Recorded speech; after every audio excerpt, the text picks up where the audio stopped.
Biology with Sidra. I am Sidra Saeed. आज के lecture में जैसा कि हम लोग फर्स्ट ईयर का सेकंड चैप्टर को डिस्कस कर रहे थे, उसमें से हम लोग देख रहे थे कार्बोहाइड्रेट्स। कार्बोहाइड्रेट की क्लासिफिकेशन में से हम लोग देख रहे थे पॉलीसेक्राइड। पॉली का मतलब जैसा कि होता है एनी, और सेक्राइड का मतलब होता है शुगर मॉलिक्यूल के। पॉलीसेक्राइड इसके अंदर बहुत सारे शुगर मॉलिक्यूल्स मौजूद होते हैं।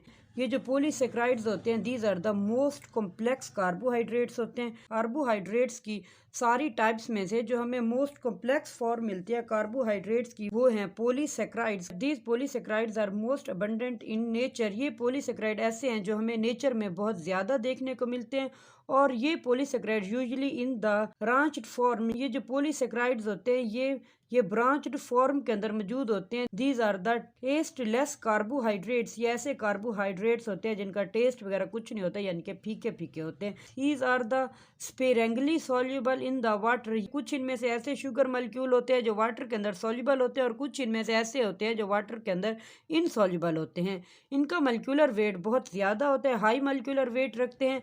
These are composed of many monosaccharide. ये जो होते हैं बहुत सारे मोनोसेक्राइड पर मुश्तमिल होते हैं, जैसे कि इसका नेम शो कर रहा है पॉलीसेक्राइड्स, कि ये बहुत सारे शुगर मॉलिक्यूल पर मुश्तमिल होते हैं। अगर हम लोग इनकी एग्जाम्पल को देख लें तो इनकी एग्जाम्पल में आ जाता है starch, glycogen, cellulose, chitin, dextrin, agar and pectin वगैरह। इनकी एग्जाम्पल में हम लोग देख सकते हैं कि ये दरअसल पॉलीसेक्राइड्स हैं। और ये जो पॉलीसेक्राइड्स होते हैं, जैसे कि मैंने शुरू में ही बता दिया कि ये बहुत सारे शुगर मॉलिक्यूल पर मुश्तमिल होते हैं, तो इनमें से बहुत सारे शुगर मॉलिक्यूल्स आपस में मिलकर एक पॉलीसेक्राइड बना देते हैं। अगर इन्हीं शुगर मॉलिक्यूल को हाइड्रोलाइसिस के प्रोसेस से गुजारा जाए तो इनसे दोबारा यानी कि सिंपल शुगर के मॉलिक्यूल्स को भी बनाया जा सकता है। कॉम्प्लेक्स शुगर के मॉलिक्यूल को हाइड्रोलाइसिस के प्रोसेस से गुजार कर सिंपल शुगर मॉलिक्यूल्स के अंदर भी कन्वर्ट किया जा सकता है, और इन्हीं सिंपल शुगर के मॉलिक्यूल्स को कंडेंसेशन के प्रोसेस से गुजार कर हम लोग कॉम्प्लेक्स शुगर के मॉलिक्यूल को भी हासिल कर सकते हैं। और इनके दरमियान जो बॉन्ड बनता है जिसे हम लोग ग्लाइकोसाइडिक बॉन्ड कहते हैं, जैसे COC पर मुश्तमिल होता है। ये ग्लाइकोसाइडिक बॉन्ड मौजूद होता है पॉलीसेक्राइड्स के अंदर, जहाँ पर बहुत सारे शुगर मॉलिक्यूल आपस में मिलकर एक लार्ज पॉली कॉम्प्लेक्स यानी कि सेक्राइड बना देते हैं, जिसे हम लोग पॉलीसेक्राइड्स का नेम दे देते हैं। आप लोगों की बुक में भी इनमें से कुछ एग्जाम्पल को डिटेल में डिस्कस किया गया है, तो हम लोग इनमें से चंद एक एग्जाम्पल को डिटेल में डिस्कस कर लेते हैं। जैसा कि यहाँ पर बताया गया है स्टार्च, ग्लाइकोजन और सेलुलोज को, तो एक एक करके हम लोग देखते हैं। सबसे पहले हम लोग देख लेते हैं स्टार्च किसे कहते हैं। It is found in the grains, tubers and roots. ये हमें अनाज और यानी कि ऐसे प्लांट जो ज़मीन के अंदर मौजूद होते हैं, ट्यूबर्स वगैरह जैसे कि आलू वगैरह हो गया, गाजर वगैरह हो गई, मूली वगैरह हो गई, और हमें चंद एक रूट्स के अंदर जो कार्बोहाइड्रेट देखने को मिलती है वो दरअसल स्टार्च होती है। इसीलिए इसे हम लोग प्लांट कार्बोहाइड्रेट्स भी कहते हैं। और ये जो स्टार्च होती है, these are the main source of carbohydrates for the animal. ये एनिमल के लिए कार्बोहाइड्रेट्स की मेन सोर्स कंसीडर की जाती है।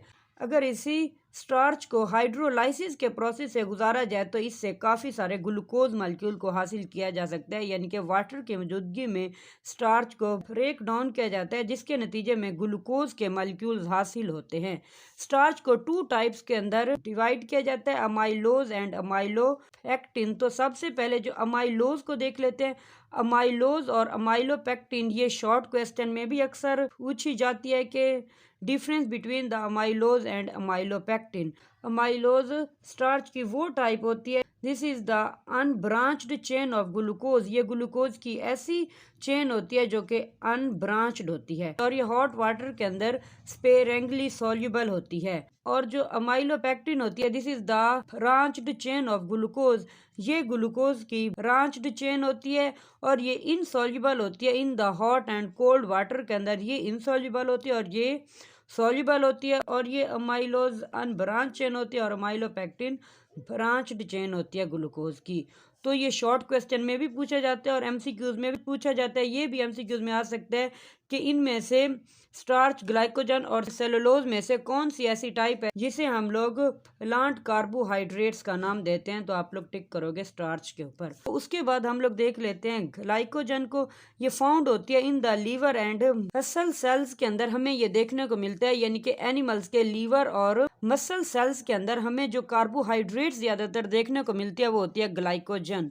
और ये ग्लाइकोजन को एनिमल कार्बोहाइड्रेट्स का नाम दिया जाता है। तो ये एमसीक्यूज में भी पूछा जाता है कि ग्लाइकोजन कौन सी कार्बोहाइड्रेट्स की टाइप है, तो ये एनिमल कार्बोहाइड्रेट्स की टाइप है। और ये कार्बोहाइड्रेट्स की वो चीफ फॉर्म होती है कार्बोहाइड्रेट्स की जो एनिमल बॉडी के अंदर स्टोर होती है, और ये वाटर के अंदर इनसॉल्युबल होती है। वाटर के अंदर ग्लाइकोजन वाटर के अंदर इनसॉल्युबल होती है। ग्लाइकोजन को अगर हम लोग हाइड्रोलाइसिस के प्रोसेस से गुजारे तो हमें ग्लूकोज के बहुत सारे मॉलिक्यूल हासिल होते हैं। अगर हम लोग कार्बोहाइड्रेट्स को टेस्ट ट्यूब के अंदर डालें तो अगर वहां पर आयोडीन को मिक्स करें तो आयोडीन को मिक्स करने के बाद अगर हमें कार्बोहाइड्रेट्स रेड कलर के अंदर कन्वर्ट हो जाए तो इसका मतलब ये यानी कि कार्बोहाइड्रेट्स की कौन सी फॉर्म होगी, ये ग्लाइकोजन फॉर्म होगी। अगर हम लोग कार्बोहाइड्रेट्स को आयोडीन उसके अंदर मिक्स कर दें, अगर हमें ब्लू कलर देखने को मिले तो इसका मतलब ये कार्बोहाइड्रेट्स की स्टार्च फॉर्म होगी। इसके बाद हम लोग देख लेते हैं सेलुलोज को। सेलुलोज क्या होती है? मोस्ट अबंडेंट कार्बोहाइड्रेट्स होती है नेचर के अंदर। ये सबसे ज्यादा जो कार्बोहाइड्रेट की फॉर्म मौजूद होती है वो दरअसल सेलुलोज होती है। इसकी जो प्योर फॉर्म हमें देखने को मिलती है कार्बोहाइड्रेट की सेलुलोज की वो होती है कॉटन। और cellulose is the main constituent of cell wall of plants. जो प्लांट्स की सेल वॉल के अंदर हमें कार्बोहाइड्रेट ज्यादातर देखने को मिलते हैं वो दरअसल सेलुलोज होती है। सेलुलोज हाईली इनसॉल्युबल होती है इन द वाटर। वाटर के अंदर ये इनसॉल्युबल होती है। अगर सेलुलोज को हाइड्रोलाइसिस के प्रोसेस से गुजारा जाए तो हमें ग्लूकोज के बहुत सारे मॉलिक्यूल हासिल होते हैं।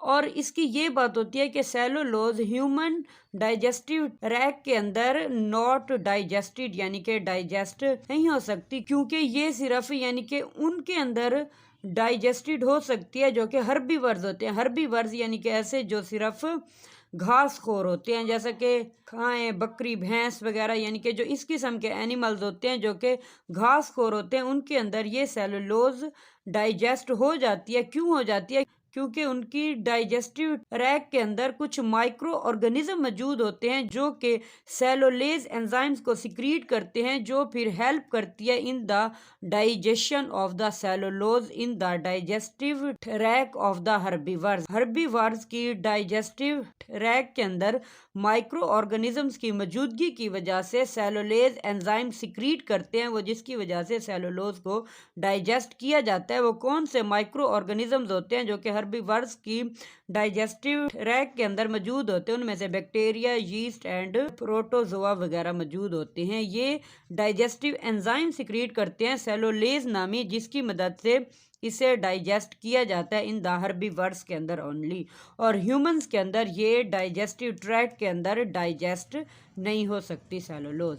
अगर इसे हम लोग आयोडीन को मिक्स किया जाए कार्बोहाइड्रेट्स को लेकर, अगर कोई कलर हासिल ना हो आयोडीन को मिक्स करने के बाद, इसका मतलब ये कार्बोहाइड्रेट्स की सेलुलोज की फॉर्म है। अगर इसमें से कोई टॉपिक यानी कि कोई एक पॉइंट आप लोगों को समझ ना आए तो आप लोग कमेंट बॉक्स में कमेंट करके पूछ सकते हैं, इंशाल्लाह मैं जवाब ज़रूर दूंगी उसका।